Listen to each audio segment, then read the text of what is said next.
Assalamualaikum warahmatullahi wabarakatuh. Bagaimana kabarnya anak-anak? Alhamdulillah kita hari ini masih dipertemukan kembali. Insya Allah untuk hari ini kita membahas tentang listrik statis ya. Masih pembelajaran IPA. Oke, sebelumnya apakah kalian sudah mendengar atau bahkan sering mendengar apa itu listrik ya? Bahkan listrik itu sangat dekat sekali dengan kita ya. Nah, tapi kita harus tahu dari mana itu listrik dan bagaimana cara kita membuat listrik. Nah, tapi di sini adalah listrik statis. Oke. Nah, pada pertemuan kali ini kita akan membahas yang pertama akan membedakan antara listrik statis dan listrik dinamis. Yang kedua, kita akan membahas tentang model atom Dalton, Thomson, dan Rutherford. Nah, yang ketiga, membedakan muatan listrik positif dan negatif. Nah, yang terakhir, peristiwa yang menghasilkan muatan listrik. Nah, oke, yang pertama kita bahas dulu ya. Nah, listrik di sini ada dua macam ya. Ada listrik statis, ada listrik dinamis. Nah, perbedaannya apa? Nah, kalau listrik statis itu adalah listrik yang tidak mengalir ya, atau tidak tak mengalir. Sedangkan listrik dinamis itu kebalikannya, berarti mengalir. Tapi untuk bab sekarang kita akan membahas listrik statis. Untuk listrik dinamis kita akan bahas di nanti di bab selanjutnya. Oke, ya berarti kita membahas listrik statis dulu. Ya, sudah bisa membedakan antara listrik statis dan listrik dinamis. Oke, kita lanjut ya. Nah, sebelum lebih jauh kita membahas listrik statis, kita kenali dulu ya. Apa itu listrik statis? Ya, jangan sampai salah. Nah, listrik statis itu adalah ketidakseimbangan muatan listrik dalam atau pada permukaan benda. Jadi, tidak seimbang muatannya dalam atau pada permukaan benda. Nah, benda yang bermuatan listrik dapat menarik atau menolak benda yang bermuatan listrik lainnya. Nah, jadi benda yang bermuatan listrik itu bisa menarik atau bahkan bisa menolak benda yang bermuatan listrik lainnya. Ya, saling tarik menarik atau tolak menolak. Oke. Nah, di sini yang kita akan bahas itu listrik statis itu berasal dari mana dan dihasilkan dengan cara apa. Oke. Nah, listrik statis itu berasal dari adanya elektron. Nah, sedangkan elektron itu adanya di mana? Nah, elektron itu adanya di dalam atom. Nah, maka nanti kita akan belajar dulu tentang model atom ya. Nah, elektron itu bisa menerima dan bisa kehilangan ya. Ada yang bisa menerima elektron, ada yang bisa kehilangan elektron. Nah, bagaimana? Nah, dia akan menerima elektron kalau benda itu bermuatan negatif. Nah, sedangkan kalau kehilangan, dia akan kehilangan elektron kalau bendanya bermuatan positif ya. Nah, kita akan bahas ini. Nah, terus ini ya. Nah, listrik statis itu dihasilkannya dari mana? Ya, bisa dengan cara digesekkan, yaitu pada bahan yang isolator. Terus bisa secara konduksi atau induksi. Nah, itu pada bahan konduktor. Nah, itu yang akan kita bahas ini. Ya. Nah, tadi benda bermuatan negatif dan benda bermuatan positif itu bisa saling berinteraksi, memberikan gaya Coulomb. Nah, maka akan terjadi tolak menolak atau tarik menarik. Ya, kalau tolak menolak gimana?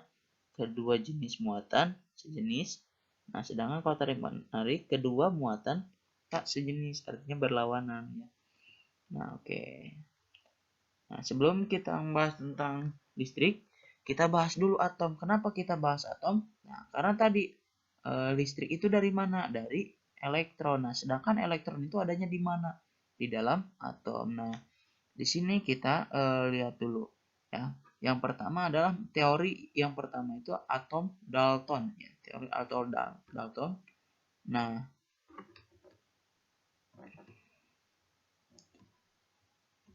Nah, Dalton mengatakan bahwa atom itu merupakan bagian terkecil dari materi yang sudah tidak dapat dibagi lagi. Nah, jadi menurut Dalton, atom itu ya udah paling kecil ya, tidak dapat dibagi lagi. Ya. Nah, ini teori pertama ya, atom digambarkan sebagai bola pejal yang kecil. Nah, suatu unsur memiliki atom-atom yang identik dan berbeda untuk unsur yang berbeda. Nah, jadi ini dia contohnya. Tuh, bola pejal gini aja ya. Tidak ada apa-apa di dalam atomnya. Ini menandakan atom. Nah, atom-atom bergabung membentuk senyawa dengan perbandingan bilangan bulat dan sederhana. Nah, nanti katanya dia mengibaratkan bahwa atom itu akan membentuk atau bergabung membentuk senyawa. Nah, ini ya. Nah, terus reaksi kimia merupakan pemisahan atau penggabungan atau penyusunan kembali dari atom-atom sehingga atom tidak dapat diciptakan atau dimusnahkan. Jadi dia mengatakan bahwa atom itu tidak dapat diciptakan dan dimusnahkan ya, karena hanya bisa dipisahkan atau digabungkan dengan penggabungan reaksi kimia. Nah, ini H2 ditambah O2. Jadi H2O. Nah, itu hasil reaksi kimia. Itu menurut teori atom Dalton. Atom suatu unsur sama segala sifatnya, sedangkan atom unsur berbeda, berlainan massa. Nah, ini jadi intinya ingat bahwa teori atom Dalton itu mengatakan bahwa atom itu adalah diibaratkan bola pejal ya. Nah, makanya sering dikenal teori atom Dalton itu teori bola pejal ya. Nah, terus yang kedua itu teori masih pejal ya. Nah, yang kedua itu ada teori atom Thomson ya. Jadi yang pertama tadi Dalton, yang kedua Thomson ya. Oke ya. Nah, ini Dalton yang tadi Dalton, ini Thomson. Nah, apa bedanya dengan Thomson? Nah, lihat. Thomson itu mengatakan Joseph John Thomson ya. Nah, mengatakan bahwa atom terdiri dari materi bermuatan positif dan di dalamnya tersebar elektron bagaikan kismis dalam roti kismis. Nah, lihat, ini atom ya. Atom itu materi bermuatan positif, ini dilambangkan positif besar. Artinya ini muatan positif. Nah, tapi di dalamnya itu tersebar muatan elektron. Nah, ini elektron yang negatif ya. Nah, bagaikan kismis katanya dalam roti kismis. Nah, ini ya, jadi makanya teori atom Thomson ini dikenal dengan teori roti kismis ya. Nah, itu ya, karena ini katanya elektron ini yang disebut dengan kismisnya. Ya, oke. Tuh. Nah, yang ketiga itu teori atom Rutherford. Nah, Rutherford ini dia menyempurnakan dari atom Thomson ya. Oke. Dia mengatakan bahwa teori atom Rutherford ini muncul berdasarkan eksperimen. Jadi dia melakukan percobaan hamburan sinar alfa dan uranium. Nah, kesimpulannya adalah atom terdiri dari inti atom yang sangat kecil. Nah, inti atomnya yang ini sangat kecil katanya dan bermuatan positif. Nah, ini ada muatan-muatan positif seperti dikelilingi oleh elektron. Nah, ini elektron. Nah, yang mengelilingi inti atom tadi yang membuatkan positif. Nah, seperti tata surya. Nah, ini kan. Jadi diibaratkan ini tata surya mengelilingi matahari. Ya. Jadi Rutherford ini dikenal juga dengan teori tata surya ya, teori tata surya. Jadi artinya atom ini elektron mengelilingi proton ya. Nah, proton ini sebagai pusat tata suryanya atau pusat dari atom itu sendiri. Nah, kelemahan dari model atom Rutherford adalah teori ini tidak dapat menjelaskan mengapa elektron tidak jatuh ke dalam inti atom. Jadi, kenapa elektron tidak jatuh ke proton? Tidak bisa menjelaskan. Nah, tapi ini sudah dikatakan sempurna. Nah, Jadi atom itu terdiri dari apa? Ya, atom itu terdiri dari muatan positif dan negatif. Atau negatif itu melambangkan elektron atau bisa disebut juga muatan listrik negatif ya. Jadi muatan listrik negatif itu elektron. Nah, kalau positif itu adalah proton ya, proton ini. Artinya muatan listrik yang positif. Nah, kalau ini nggak ada lambangnya, ini seperti ini apa namanya? Ini adalah neutron ya, artinya tidak bermuatan. Nah, itu ya, tidak bermuatan. Nah, ini inti atom ya, ini inti atom yang dikelilingi oleh elektron. Di dalamnya ada proton dan neutron. Ya, itu ya. Paham sampai sini? Oke. Nah, sekarang kita akan lihat, akan mengetahui ada muatan listrik positif, ada muatan listrik negatif. Nah, kenapa? Apa bedanya? Lihat, ini dikatakan muatan listrik positif itu karena apa? Nah, lihat di sini. Ya, atom dikatakan bermuatan positif apabila kelebihan proton. Artinya apa? Kelebihan proton ini positif yang banyak. Sedangkan elektronnya sedikit atau juga dikatakan ini kekurangan elektron ya. Nah, artinya elektronnya lebih sedikit, protonnya lebih banyak. Nah, makanya ini dikatakan atom bermuatan positif atau muatan listrik positif. Paham? Jadi, muatan listrik positif itu kelebihan proton ya. Nah, atau kekurangan elektron. Oke, sekarang kalau muatan listrik negatif, nah berarti kebalikan. Nah, kalau muatan listrik negatif itu, atom dikatakan bermuatan negatif apabila kelebihan elektron. Lihat, elektronnya ada berapa? Ada 3, sedangkan protonnya ada 2. Nah, berarti ini kebanyakan elektron. Nah, maka ini dia dikatakan muatan listrik negatif. Ya. Nah, jadi kebanyakan elektron. Nah, sedangkan satu lagi ada yang muatan listrik netral ya. Nah, kalau netral gimana? Netral itu apabila jumlah proton dan jumlah elektron sama ya. Sama jumlahnya. Ini 2, proton 2, elektron 2. Atau misalkan nanti dicontohkan ada 3, 3. Nah, 4, 4. Nah, itu artinya muatan listrik yang netral, jumlah proton dan elektronnya sama. Oke ya, bisa dipahami? Oke. Nah, sekarang kita bahas bagaimana nih, apa saja peristiwa yang bisa menghasilkan muatan listrik. Nah, oke. Nah, bagaimana kita dapat mengetahui benda bermuatan listrik? Oke, gampang kok. Kamu pasti sering nyisir rambut menggunakan sisir. Nah, coba kalian dekatkan sisir ke potongan kertas. Apa yang akan terjadi? Atau kalian pernah lah, pasti pernah menggosok-gosokkan mistar, ya mistar plastik ke rambut, terus didekatkan ke potongan kertas. Nah, apa yang terjadi? Oke, ya, bagus. Jadi, potongan kertasnya itu akan ditertarik oleh Oleh mistar. Nah, atau kalau mau buktikan silahkan kalian buktikan. Ya, gampang lah, ada penggaris atau sisir. Ya, pakai penggaris aja. Nah, nanti akan menarik kertas ya, akan menarik kertas. Karena apa? Karena penggarisnya akan bermuatan negatif ya dari rambut yang berpindah ke jadi elektron yang berpindah dari rambut ke penggaris. Nah, terus apa saja? Bagaimana cara menghasilkan listrik statis? Apa saja? Nah, yang pertama bisa cara digosok. Ya, tadi contohnya ketika kita menggosokkan penggaris ke rambut. Nah, itu kita telah menghasilkan listrik statis.